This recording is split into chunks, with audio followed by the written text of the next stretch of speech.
Prime Minister Narendra Modi announces extension of Prime Minister Garib Kalyan Anna Yojana till November and the centre issues guidelines for Unlock 2.0 to be effective from tomorrow. India-China hold army commander level talks to de-escalate tension in eastern Ladakh. New Delhi bans 59 Chinese mobile apps. Brahmaputra in full flow. No respite from flood and erosion in Assam. 13 lakh people in 25 districts affected.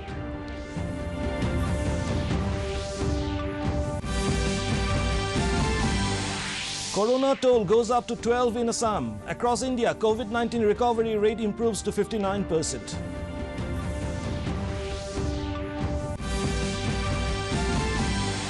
And first potential COVID-19 vaccine developed in country receives official nod for human clinical trial. Good evening, viewers. Welcome to the Northeast News Bulletin. This is Hansraj, and now the details.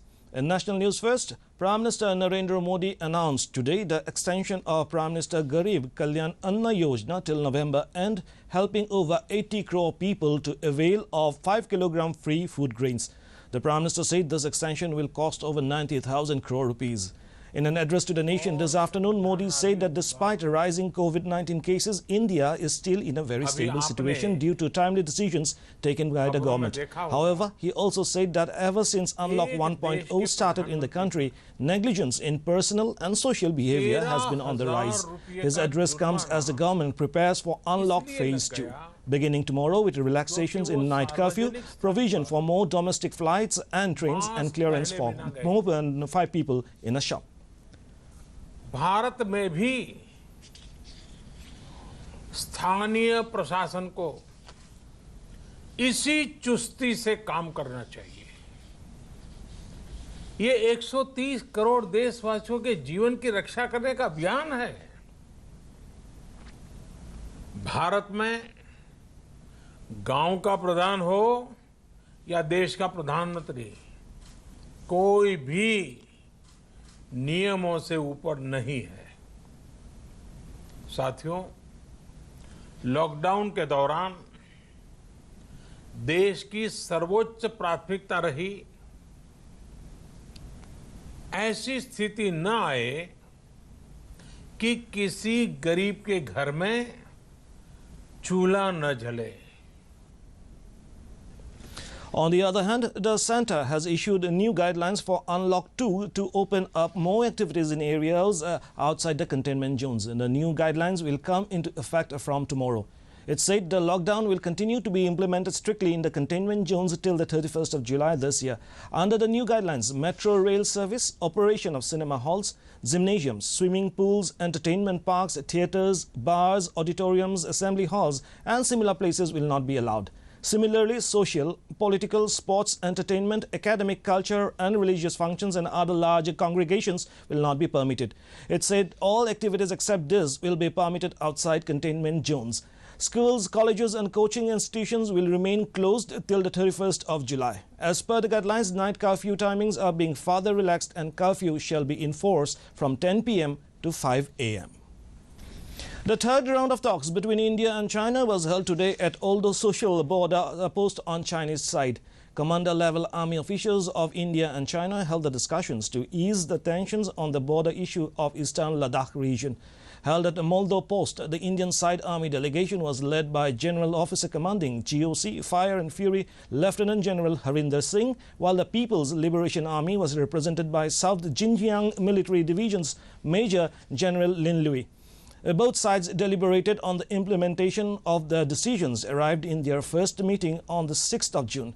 The commanders met for the second time after the Galwan standoff on June 15th. Meanwhile, the Union government has banned 59 mobile apps which are prejudicial to sovereignty and integrity of India, defense of India, security of state and public order. The Electronic and Information Technology Ministry said in a release that these apps have been banned in view of information available that they are engaged in activities which are prejudicial to sovereignty and integrity of the country, defense of the country and security of state and public order. The banned apps include TikTok, Hello and WeChat.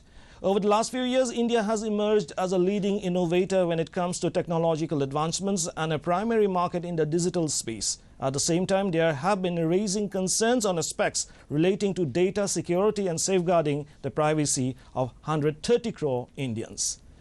Moving on to Northeast now, in Assam, there is no respite from flood fury as several rivers are continuously flowing above the danger level. At least 24 persons have lost their lives and 13 lakh people have been affected in 25 districts. Land erosion was also reported in many places. Borpeta, South Salmara, Goalpara, Nalbari and Morigaon are among the worst affected districts. Assam State Disaster Management Authority's sources say that 46 crore rupees have been given to district administrations recently under the Disaster Response Fund. Chief Minister Sarbananda Sonowal has also instructed the administration to conduct a survey of landslide-prone areas in Guwahati. Sources said the Geological Survey of India and IIT Guwahati will conduct the survey. Relief camps are being run in the affected districts by following the COVID-19 norms. In Meghalaya, Chief Minister Conrad Sangma held a review meeting through video conferencing with deputy commissioners of all the districts. During the meeting, he took stock of the damage caused by floods in the state and reviewed the progress of the immunization program and the Jal Shakti Abhiyan project. Later, briefing the media in Shillong, Deputy Commissioner East Khasi Hills M. Warnongbri said that at the meeting, the Chief Minister asked the administrations of all the districts to assess the damage caused by floods. The District Disaster Management Authority, East Khasi Hills, through its emergency teams, are actively working around the clock to confront any disaster. Poles coming off, trees falling down, and we had a few instances of floods, especially in the border areas of Chala and Amodan and Tomosunram. So we are working around the clock, and all the incidents, as I said, incident response teams are in place, and we are trying to make sure as to get things back in place as far as possible. In Assam, Health Minister Dr. Himanta Biswa Sarma has tweeted that with 41 new active cases reported, the total number of corona-infected patients in the state now stands at 7,835. With one more death, the number of casualties has gone up to 12. On the other hand, Arunachal Pradesh has now a total of 187 confirmed COVID-19 cases. Manipur has 1,227, Mizoram 148, Nagaland has 434, Tripura has 1,380, Sikkim has 88 and Meghalaya has 47 confirmed cases. The Union Government today said altogether 3,34,822 people have been cured of coronavirus in the country so far, and the recovery rate has improved to 59.06%. In the past 24 hours, 13,099 people have recovered from the highly infectious disease. The Health and Family Welfare Ministry said 18,522 new cases of COVID-19 have been reported in the country in the last 24 hours, taking the total number of cases to 5,66,840. On a single day, 418 deaths have been reported, taking the nationwide toll to 16,893. Presently, the total number of active corona cases in the country is 2,15,125. The difference between recovered cases and active cases is 1,19,697. Meanwhile, Indian Council of Medical Research, ICMR, said altogether 2,10,292 tests of coronavirus samples were conducted by the various laboratories in the country within 24 hours. In a related development, the Central Drug Standard Control Organization, the national regulatory body for Indian pharmaceuticals and medical devices, has granted approval to Bharat Biotech India to conduct human clinical trials for corona vaccine called Covaxin. The company, in a statement, said it is the first indigenous COVID-19 vaccine to have received the approval. Covaxin has been developed in collaboration with the Indian Council of Medical Research, ICMR, and the National Institute of Virology, NIV, Pune. Bharat Biotech Chairman and Managing Director Dr. Krishna Illa informed that these trials are scheduled to start across the country during the month of July. According to the company, the Drug Controller General of India approved Bharat Biotech's application to conduct Phase 1 and 2 clinical trials for Covaxin. Across the globe, the number of confirmed COVID-19 cases have been exceeded 1,42,08,446, with more than 5,08,602 fatalities, according to data compiled by Johns Hopkins University. The United States continues to remain the worst hit with 26,81,811 cases and 1,28,783 deaths, followed by Brazil, 13,70,488 cases and over 58,000 deaths. Russia reported 6,47,849 cases and more than 9,000 deaths. Other countries with over 2 lakh cases include Britain, Spain, Peru, Italy and Chile. On the other hand, the recovery rate across the globe stands about 56,83,000. In Mizoram, the 34th anniversary of Mizo Peace Accord is being celebrated today through simple functions of maintaining social distancing and guidelines of COVID-19 lockdown. On the occasion, Chief Minister Zoramthanga said the Mizo Peace Accord has been the most successful accord ever signed in the country and the world as well. He said Mizoram has become a very peaceful state and a beacon of hope for the world, and proved peace can be attained and sustained. The state government has declared public holiday for government offices and educational institutions to mark the day. The peace accord was signed between the union government and the erstwhile underground Mizo National Front (MNF) on the 30th of June in 1986. The signatories were MNF leader Laldenga, Union Home Secretary Adi Pradhan and Mizoram Chief Secretary Lalkhama. The Nagaland government has decided to extend the lockdown in the state till July 15th. Chief Minister Nefu Rio told media persons on Monday that the decision was taken by the state cabinet following a rise in the number of COVID-19 cases through community spread in the neighbouring state of Assam.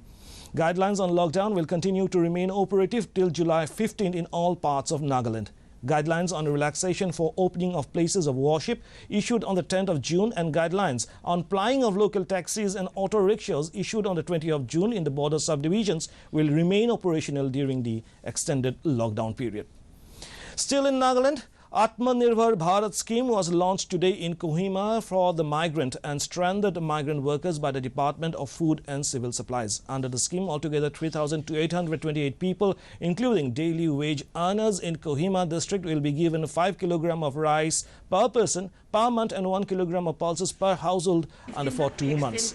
Addressing at the function, Additional Deputy Commissioner Kohima Litorongla said the scheme has been specially launched by the government in view of the extension of COVID-19 lockdown.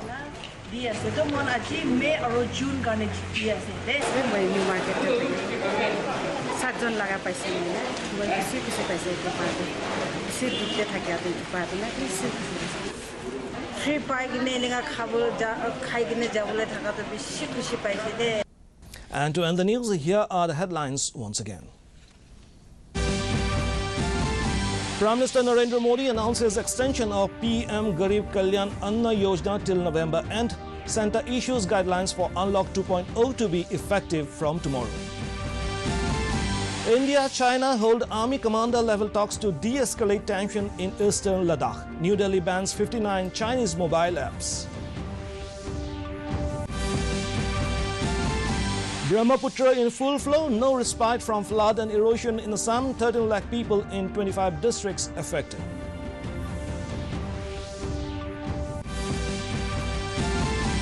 Corona toll goes up to 12 in Assam. Across India, COVID-19 recovery rate improves to 59%. And the first potential COVID-19 vaccine developed in country receives official nod for a human clinical trial. And that brings us to the end of this evening's bulletin. Thank you for tuning in. Namaskar.